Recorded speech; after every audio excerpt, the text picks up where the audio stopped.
Hey guys, Dr. Utter here.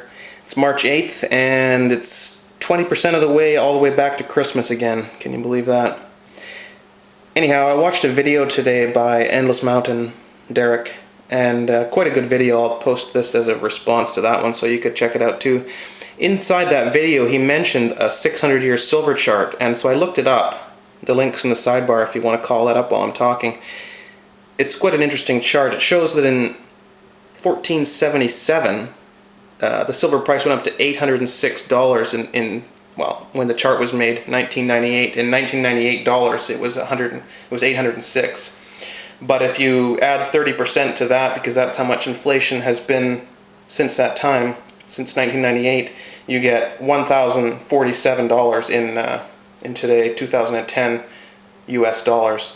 So if you could go back in time to 1477 with 1 ounce of silver in your hand, you could take all your friends out for a really fancy meal and, drinks, and go to the bar after and buy a round for everybody, and then back to the penthouse suite at the hotel, go out for breakfast again in the morning, and do your hangover cure, all for 1 ounce of silver.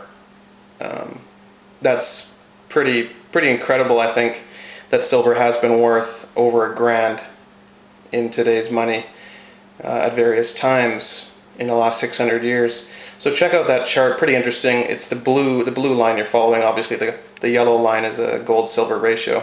Kind of interesting as well, but the blue one is the most important part of that chart. Check that out. You're going to get sick of my tomatoes videos this summer. I'm going to do even more than I did last year. Here's my heirloom seeds, which I collected from my plants at the end of last season, and I actually showed how to do that in the previous video. Here they are sitting in some water, obviously getting ready to sprout, or even some of them are sprouting already, and those are going to be going into little cups in my living room and then transplanted outside once the weather gets a little bit better, although as you can see by the sunlight coming in the window, it's been pretty phenomenal so far this year. Here I have obviously a few pieces of gold, just very small. You can see how small they are when I put those tweezers in the picture. Really tiny flecks. I had these stored for a really long time and recently came upon them again. I went gold panning long ago when I was younger, and this is what I came up with in my gold pan, but you can't even really call that a nugget. That's more like just a fleck.